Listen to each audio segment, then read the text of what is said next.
వాళ్ళ మిస్సెస్ అయినా సైన్ చేసి తీసుకోవచ్చు. వెళ్ళు కరుణ, వెళ్ళి తీసుకో. రేపు ఆయన తీసుకుని నువ్వు వెళ్ళిరా. అనుమానం వచ్చి చందేనా మాట్లాడుతుంది అనంటే కాదన్నారు. కాదన్నారా? ఎవరు మాట్లాడారు? ఏమో తెలియదు చందు. నేనైతే రాంగ్ నెంబర్ అండి అని సారీ అని ఫోన్ పెట్టేశాను. ఈ పెళ్లి నాపటం ఎవరి తరం కాదు.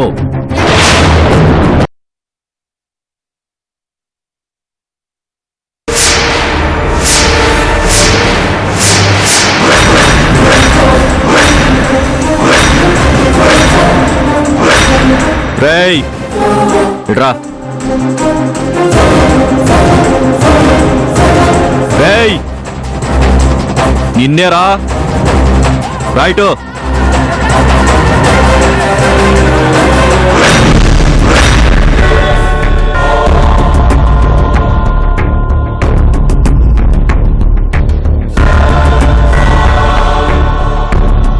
ఏంటి, ఎక్కడికి వెళ్ళి వస్తున్నావు? స్పేర్ పార్ట్స్ కోసం మార్కెట్కి వెళ్ళి వస్తున్నాను.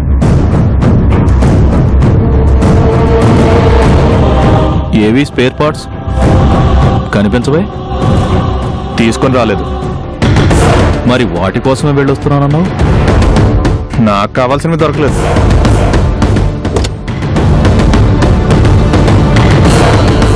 అంటే ఏ కారుకు సంబంధించిన పార్ట్స్ దానికే వేయాలని తెలుసు. ఒక కంపెనీది ఇంకొక కంపెనీకి వాడకూడదని కూడా తెలుసు. అంతేనా? మరి ఇంత తెలిసిన వాడివి నీకు తగ్గదాంతో తిరగాలి గాని నీకంటే చదువుకున్న దానితో, నీకంటే డబ్బున్న దానితో ఎందుకు తిరుగుతున్నావురా? ఇది అడగడం కోసం పిలిచావా? ఏ, దీనికైతే సమాధానం చెప్పవా? చెప్పను. ఏంట్రా, నేను మాట్లాడుతుంటే నీ పాటికి నువ్వు వెళ్ళిపోతున్నావు? నేనంటే లెక్కలేదా? అనవసరమైన వాటికి సమాధానం చెప్పాల్సిన అవసరం నాకు లేదు. కానీ నాకు అవసరం ఉంది. నీలాంటి వాడు రాంగ్ రూట్లో వెళ్తుంటే ఆపాల్సిన అవసరం నాకుంది. నేనేమి రాంగ్ రూట్లో వెళ్ళడం లేదు, సరైన రూట్లోనే వెళ్తున్నాను. బైక్ ఎందుకురా నడి రోడ్లో ఆపావు? నేను వద్దంటున్నా ఎందుకు బస్సుతో తిరుగుతున్నావని అడుగు, సమాధానం చెప్తాను. అంతేగాని చేతగాని వాళ్ళ ఇలాంటి మాటలు మాట్లాడుకో. అర్థమైందా? నీకు బాగా పొగరెక్కిందిరా. అందుకే పోలీస్ ఆఫీసర్ కూడా ఎదురు తిరిగి సమాధానం చెప్తున్నావు. పోలీస్ ఆఫీసర్ అయితే ఏంటి, భయపడాలా? తప్పు చేయనంత వరకు నేను ఎవ్వరికీ భయపడాల్సిన అవసరం లేదు. తప్పు చేశావు, చాలా పెద్ద తప్పు చేశావు. నేను పెళ్లి చేసుకోవాలనుకున్న వసుతో తిరిగి చాలా పెద్ద తప్పు చేశావు. ఆ అమ్మాయికి నువ్వంటే ఇష్టం లేదు, ఆ మాట నీతోనే చెప్పింది. నీ కళ్ళ ముందే నువ్వు తొడిగిన రింగు తీసి నా చేతికి తొడిగింది. అయినా నువ్వు ఇంకా వసునే కావాలి అని కోరుకుంటున్నావంటే అది నీ తప్పు. ఏ ఆడపిల్ల చేతైనా మనం ప్రేమించబడాలి, అది మగతనం అంటే. అంతేగాని చీకొట్టే ఆడపిల్లని బలవంతం చేసి పెళ్లి చేసుకోవాలి అనుకోవడం మగతనం అనిపించుకోదు. ఏంట్రా మగతనం గురించి మాట్లాడుతున్నావు? చూస్తావా నా మగతనం ఏంటో?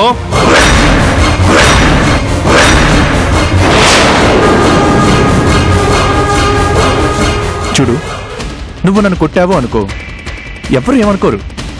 మామూలు ఇవ్వలేదు అని కొట్టావు అనుకుంటారు. అదే నేను కొట్టాననుకో, మహా అయితే నన్ను 4 రోజులు లోపలేస్తారు. కానీ నిన్ను మాత్రం కనిపించిన ప్రతిసారి ఎగతాళి చేస్తారు.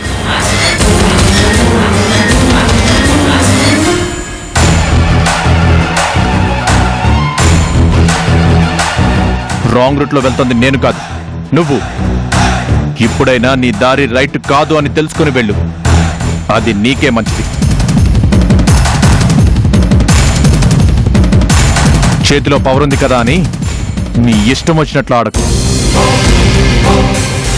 ఆ పవర్ ఉడితే కనీసం నాలా కూడా బ్రతకలేవు, గుర్తుంచుకో.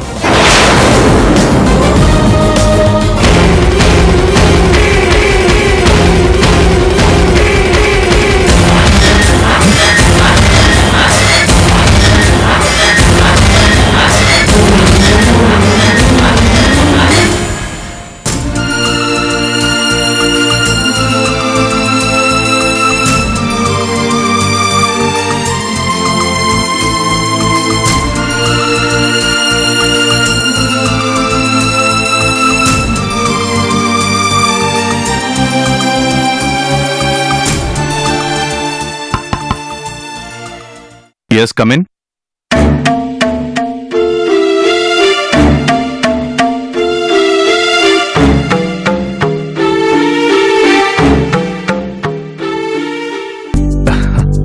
శ్రీధర్, నువ్వా? రా.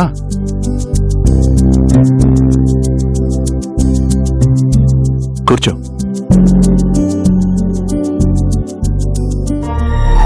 ఇలా ఉన్నావు శ్రీధర్? నిన్ను కలిసి చాలా రోజులైంది. ఏంటి విశేషాలు? కొత్త బిజినెస్లు ఏమైనా మొదలు పెట్టావా?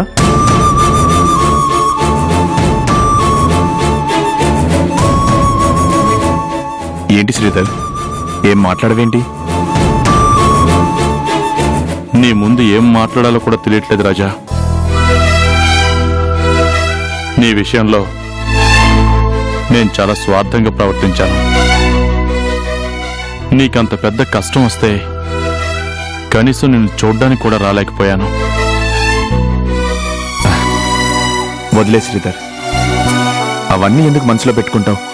అయినా మనిద్దరం ఫ్రెండ్స్ని శ్రీధర్. ఇలాంటి చిన్న చిన్న విషయాలకు ఎందుకు ఫీల్ అవ్వాలి చెప్పు?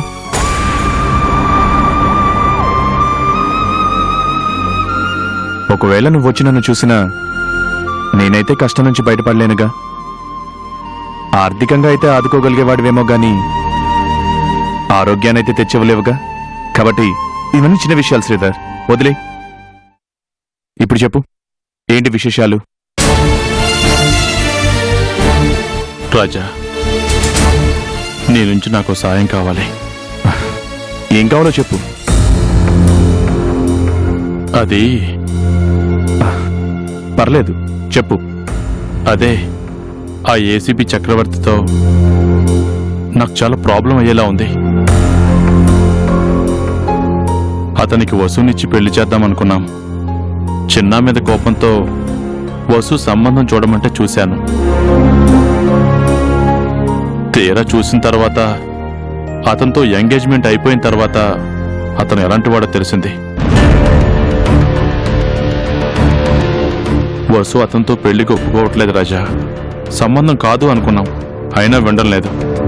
ఖచ్చితంగా ఈ పెళ్లి జరగాలని ఒత్తిడి తీసుకొస్తున్నాడు. ఏకంగా ఇంటికొచ్చి బెదిరిస్తున్నాడు రాజా. నాకేం చేయాలో పాల్పోవడం లేదు. ఓ, బెదిరింపుల దాకా వచ్చాడా? అవును రాజా. ఏం చేద్దామన్నా అతను పోలీస్ డిపార్ట్మెంట్ మనిషి. ఏమీ చేయలేని పరిస్థితి.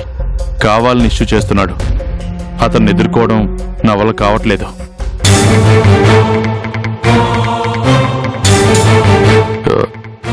ఈ విషయంలో నువ్వేదైనా హెల్ప్ చేయగలవా? ఏంటి శ్రీధర్, హెల్ప్ చేయగలవా అని అంత దినంగా అడుగుతావేంటి? నేనెందుకు చేయను? వసుకి ఇష్టం లేని పెళ్లి జరగకూడదు అనే మొదటి నుంచి చెప్తున్నాను. ఆ చక్రవర్తి గురించి నాకు ముందే తెలుసు. అతను భార్గవి దగ్గర లంచాలు తినడం బాగా మరిగిన మనిషి. నువ్వు కాదు అన్నా చక్రవర్తి ఊరుకోడు.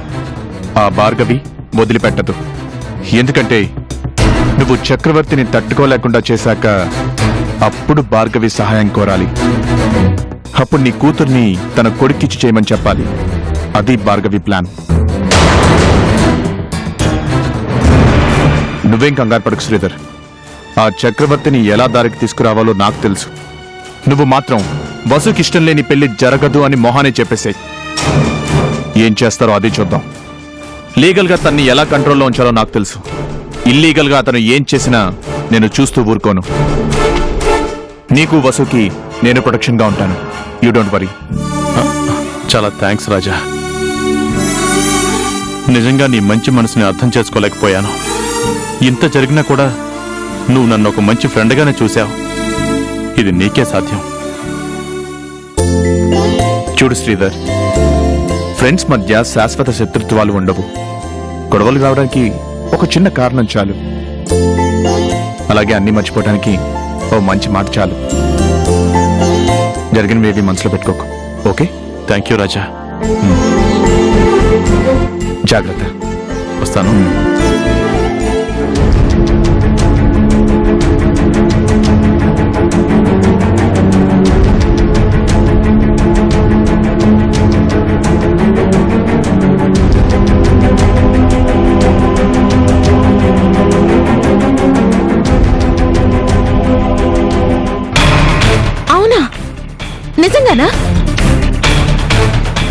నిజంగా నా బిల్డింగ్స్ ఆ లిస్ట్ లో ఉన్నాయా?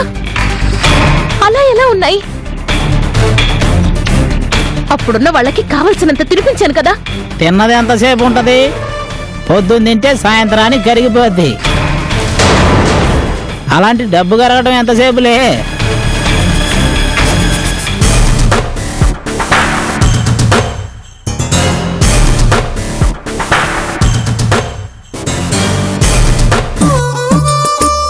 ఏంటి నేను చెప్పింది నిజమా కాదా అని కన్ఫర్మ్ చేసుకుంటున్నావా? అది కాదు. ఉండాలి, ఆ మాత్రం జాగ్రత్త ఉండాలి. లేకపోతే ఉన్నదంతా ఊడ్చుకుపోరు. కాస్త ఖాళీ కనపడితే ఖర్చు వేసే రకాలు ఉన్నారు ఈ రోజుల్లో. ఇంతకీ ఏమన్నారు? ఏమంటారులే, తల మీద 1000 ఏకలు ఉన్నప్పుడు 4 ఏకలు పోతే ఏమైద్దిలే అనుకొని ఉంటారు. వాళ్ళకేం తెలుసు, పోయినోడికి తెలుస్తుంది బాధ. ఇంతకీ ఏమన్నారు? నేను చెప్పింది నిజమే అన్నారా? నిజమే అన్నారు. అంటారులే, నన్ను చూడగానే కబుర్లు చెప్పి కరెన్సీ నోట్లు లాక్కొని పోయే టైప్ అనుకొని ఉంటారు. మాటల పసే కాదు, మంతాల పస కూడా ఉందని ఇదిగో ఈ పేపర్లు చూస్తే తెలుస్తుంది నీకు.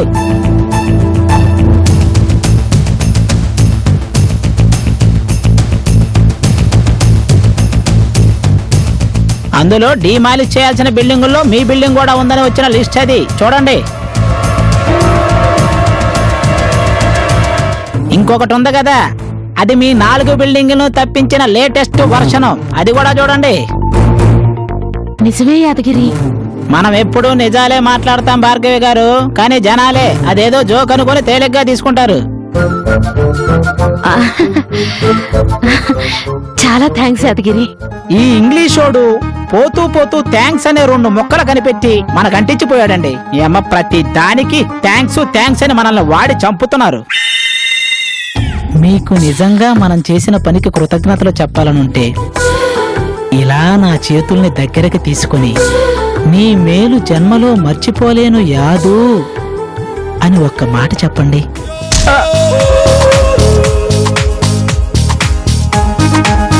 అబ్బా, ఏదో ఉదాహరణకు చెప్పానండి. మీకు కృతజ్ఞతలు చెప్పాలనుంటే చక్కగా చేతులు వదిలేసి హగ్ చేసుకుని కూడా చెప్పొచ్చండి.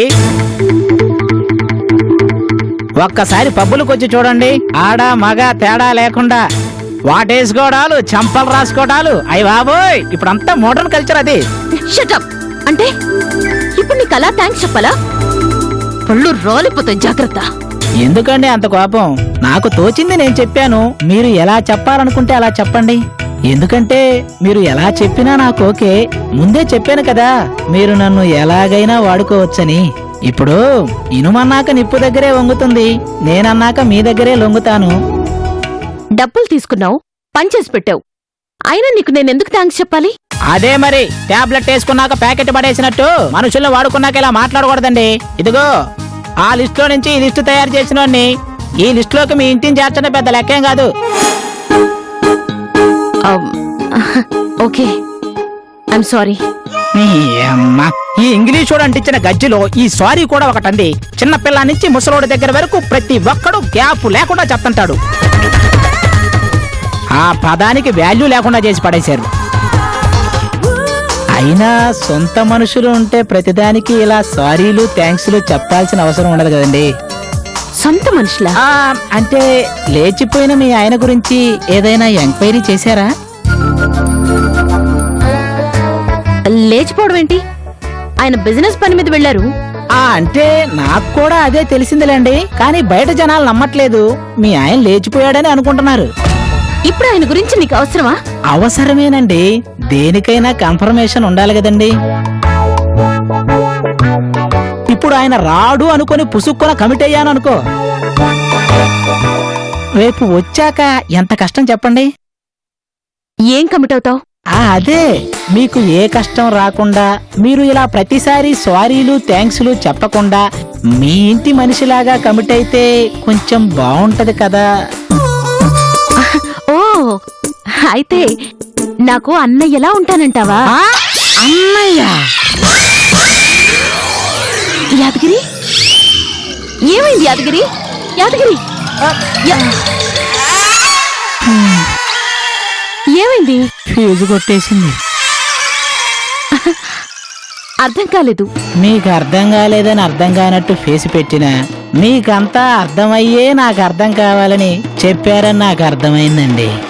ఏంటో పిచ్చి పిచ్చిగా మాట్లాడుతున్నావు నువ్వు. నాకు ఆల్మోస్ట్ పిచ్చి పట్టినట్టే ఉందలండి. నేను ఇంకోసారి కలుస్తానులేండి. అది కాదు యాదగిరి. హలో, నేను వస్తున్నాను రే, ఆగండి.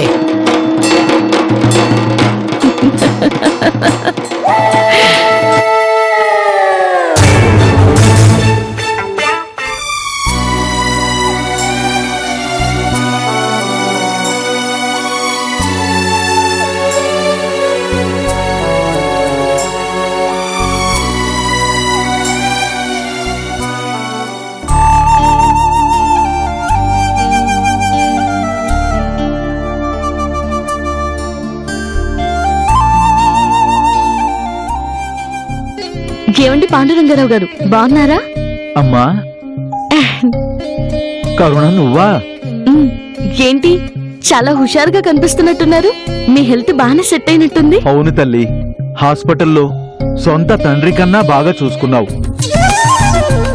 నా బిడ్డల కంటే నువ్వే ఎక్కువ ప్రేమ చూపించావు. నన్ను కంటికి రెప్పలా కాపాడావు కదమ్మా.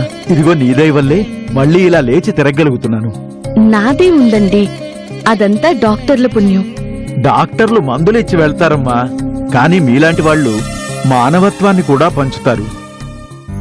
మాలాంటి వాళ్లకు మనసు నొప్పించకుండా చేయడం అంటే మాటలు కాదు కదమ్మా. మా ఇల్లు పక్కనే, రామ్మ వెళ్దాం. ఆ, మరోసారి వస్తానులేండి.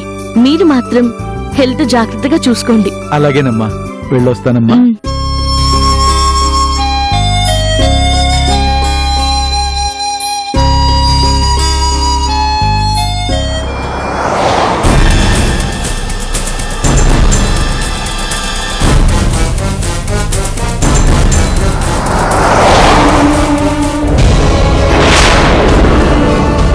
అదేంటి, డాడీ ఊర్లోనే ఉన్నారా?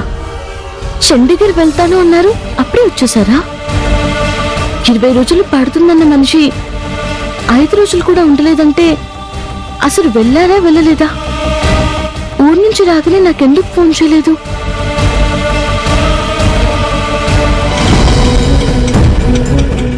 ఆటో ఆటో,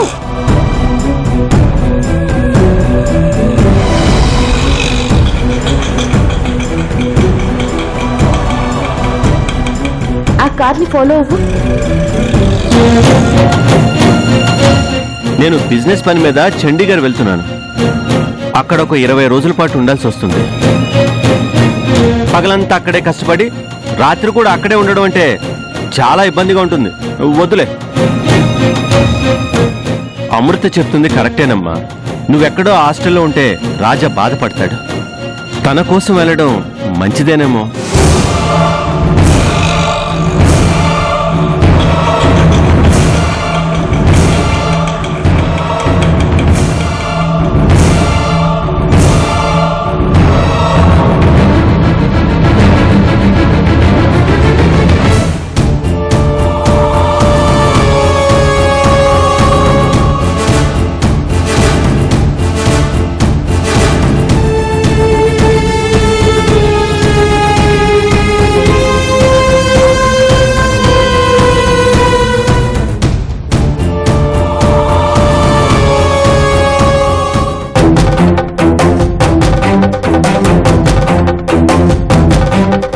అవును శర్మ గారు, ఇంతవరకు నాకు ఏ కొరియర్ రాలేదు. నేను ఎక్కడికి వెళ్ళలేదండి, ఇంట్లోనే ఉన్నాను. 4 రోజులైందా? శర్మ గారు, నేను వారం రోజుల నుంచి ఇంట్లోంచి కదలలేదండి.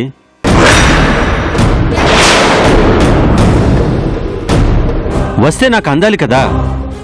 ఆఫీసులో ఎవరో డిలే చేసి ఉంటారు, మర్చిపోయి ఉంటారు. ఒకసారి ఎంక్వైరీ చేసి నాకు వెంటనే ఆ డాక్యుమెంట్స్ పంపించండి. నేను వాటి కోసం ఇంట్లోనే వెయిట్ చేస్తుంటాను. ఓకే. డాడీ,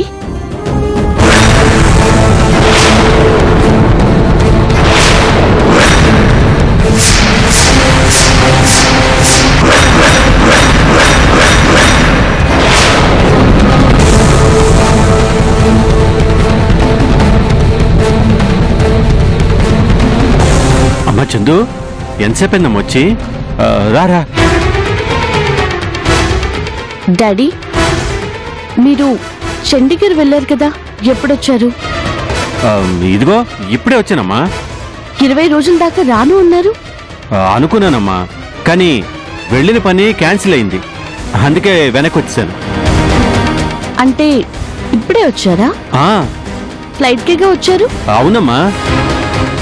అయితే ఫ్లైట్ టికెట్ చూపించండి డాడీ. ఎందుకమ్మా? మీరు ఎంత పెద్ద అబద్ధం ఆడుతున్నారు, మీకే సాక్ష్యాధారాలతో సహా నిరూపిద్దామని. చందు ఏంటమ్మా నువ్వు అనేది? మీరు వారం రోజులుగా ఇల్లు వదిలి బయటికి వెళ్ళలేదని మీ నోటితో చెప్పడం నేను విన్నాను డాడీ.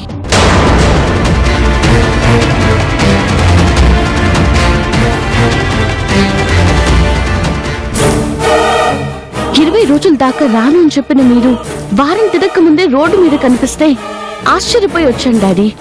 మా డాడీ ఎప్పుడొచ్చారో అని తెలుసుకుందామని వస్తే అసలు ఊరికి వెళ్ళలేదనే నిజం తెలుసుకున్నాను.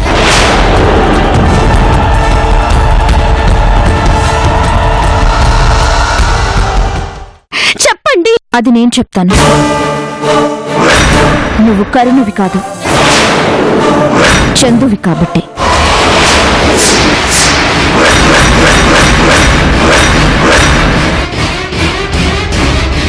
చివరకు నా కూతురికి తెలిసిన నిజం కూడా నాకు తెలియకూడదా? మీ అందరి మధ్యలో నేనొక్కదాన్ని పరాయిదాన్ని అయిపోయానా చందు?